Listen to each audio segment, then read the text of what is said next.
So, ito may nag-comment. Sabi niya, kasing sakit ng pag-aalis ni VDL ang kay Royce. Yes, true. Kasi alam niyo, nung umalis din si VDL sa CMFT, sobrang nahirapan din tayong tanggapin yon. Kahit sa Creamline siya lumipat na Revesco team din, sobrang hirap pa din. Without championship, nakasama siya sa CMFT.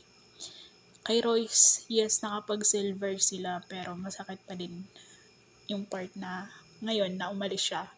Kasi isa siya sa mga, yun nga, clutch player na din siya ng team. At isa sa mga veteran. Isa pa, lalo na sa kagaya ko na ever since idol na si Royce, since Army. At idol ko rin siya sa personalidad.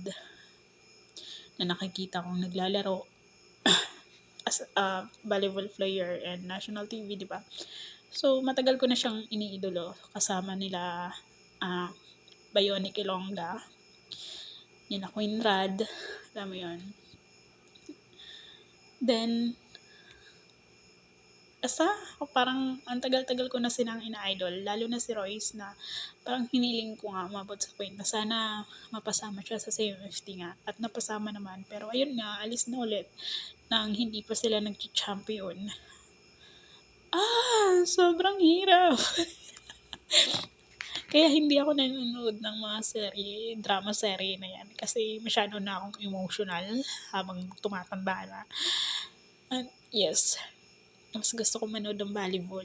At ayun nga, madami yung iniidolo ko sa volleyball na parang gusto ko na kung maaari lang nasa isang team lang sila. Ganun, pero ganun pa man. Ay, grabe. Ang hirap. Nakakasad. Pero, let's move on. Waiting tayo sa unboxing this January. Yun lang.